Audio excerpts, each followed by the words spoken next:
2NURFM.com, a broadcast service of the University of Newcastle. Dr. Jim Jones joins me right now. Jim, hasn't stopped on a political stand, has it? That's kept going over the break.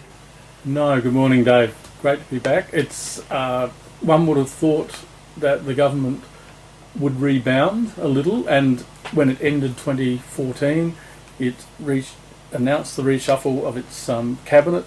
A couple of strategic moves were made on the part of the Prime Minister. He brought a second woman into the inner ministry, as it were. He got rid of, moved Scott Morrison from immigration to social security. He moved Peter Dutton out of health and brought in Susan Ley.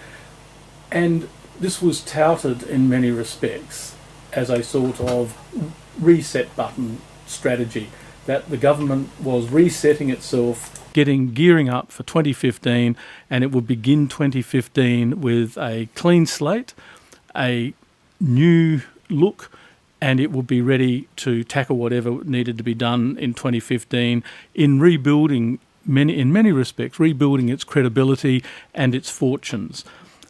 Unfortunately, it hasn't panned out like that thus far. One might even say that, the idea of a reset button has, if not a reject button, it's certainly not reset the government strategy. And this is partly a result of Tony Abbott's decisions. As we saw recently, there's been a significant backlash, might be too strong a term, Dave, but it might be best to describe it as serious questions being asked about his decision to offer a knighthood as part of the Australia Day honours, to offer the knighthood to Prince Philip. And this has caused a range of responses. What would be the motivation for that? Good question. I don't have an answer to that. Perhaps at best one could say that Tony Abbott was putting the seal, shall we say, on his personal belief in the honours system of knights and dames, and by making the Queen's consort as a Knight of Australia. Strong support for the monarchy too on his part. Yes, it's demonstrating his personal commitment to the monarchy, not necessarily demonstrating the government's commitment or the members of his own party.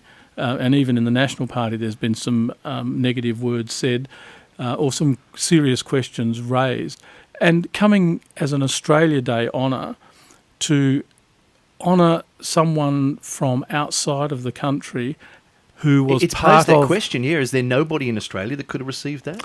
Well, there are probably plenty of worthy recipients, but the thing that struck me as I thought about this was Australia Day, the sort of the day of national identity, however one wishes to define it, whether it is sort of the founding of the Australian nation, the colonisation of an already occupied nation, and hence it's a sorry day or a survival day. Whichever way one wishes to look at it, offering a knighthood to the Duke of Edinburgh, to the consort of the Queen of England, the colonising, the colonial power, seems to provide a negative message to the wider population. Not only is Australia not an independent entity in its own right, it's also saying to the Indigenous population that we're totally insensitive. Now, I'm not sure that was necessarily Tony Abbott's, shall we say, intention, but it's one of the implications that I think one can sort of tease out of this particular decision, one of the unintended implications. And I think that this is one of the hallmarks at present, or at least in the preceding year. One of the characteristics of the Abbott government is that decisions are made and announcements are made without thinking through the political implications. And we saw this all through 2014, that all sorts of announcements would then be retracted, they'd be redesigned, they'd be re-announced, there'd be all sorts of changes to what they were doing, and so there was no consistency, no clear line. I mean, the journalists call it no clear political narrative. Basically, there was no constant thread that people could say, this is what the government stands for. And yes, I can understand why they're doing this particular policy or this particular decision, because this is consistent with the message that this is what the government stands for. in 2014, it was very difficult to see any clear message. Now we're getting a repeat in January, and the opinion polls thus far in 2015 have not been kind to the government, but they were sort of, if you think from December, they'd shown a sort of marginal lift, and you expect that because nothing much happens over the sort of the holiday season. But now that the holiday season is pretty well done, the Parliament is, shall we say, the parliamentary business is starting to gear up. The politicians won't be back for a little while, but they're gearing up. So you have this situation where a small lift was happening, and then we now have the Prime Minister's announcement about the Australia Day honours, sending at best mixed signals, although I would go further and suggest some negative signals, to a far wider section of the Australian population.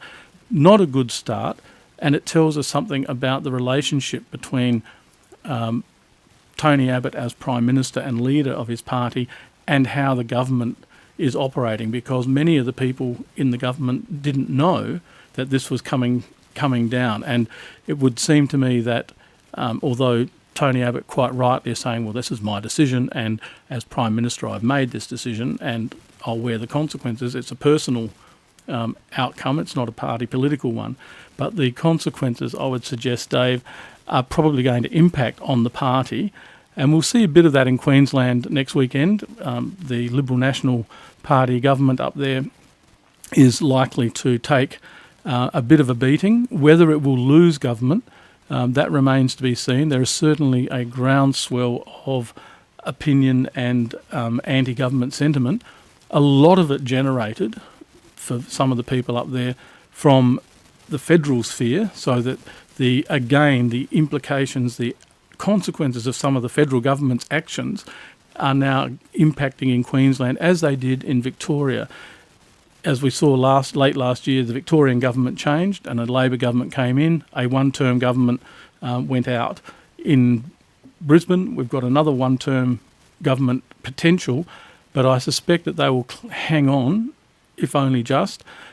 The Premier looks precarious in his seat. His seat looks like he can't win it, which will be unfortunate for him. He'll take the government to the polls. They may get re-elected, but he possibly won't be there. So it'll be interesting to see how that pans out, but it will be another small indication of the problems that are besetting the national government. And at this stage, it doesn't appear, and I think this is the one of the key things for me, it doesn't appear that Tony Abbott, I mentioned this last year a number of times, in making the transition from opposition to government, hasn't made that transition very well, and it doesn't seem thus far that he has in fact learnt from some past mistakes. Maybe I'm being premature in that judgment, but certainly we've only sort of, shall we say, come out the back end now of the holiday season, and the first major announcement, the first major decision has sort of blown up in his face. This is not a good start, but perhaps it's early days and he may well regroup, but there are already rumblings within the party about this is not really good. There are rumblings within the sort of various media that it's perhaps his time is up. And given the way that Australian journalists have and social media have operated since 2007, Dave, we get this situation where leadership debates suddenly take on a life of their own, and even if the leader is not deserving of being tipped out, the dynamic that gets built up, the fear, shall we say, within those sitting in Parliament that they may lose their seats if we continue with this leader, is sufficient to then push a leadership change when one really didn't need to be there. To wrap up on this, perhaps, from the parliamentary perspective of the government, maybe the members of the government should be sort of figuring out how we can regroup around the leader and turn what was an asset back into an asset. So whether Tony Abbott is capable of showing that leadership to get his supporters within the party aligned in a way that will sustain his leadership and the credibility of the government in the long haul, the Labor Party for the moment can just sit back and let the government do it to itself, because while that's happening, they don't have to be seen to be doing anything positive. They just simply sit there, a bit like Tony Abbott did back in pre-2013. And next Tuesday morning, we will take a look in detail at that state election for Queensland as we look at politics at 2NURFM 103.7.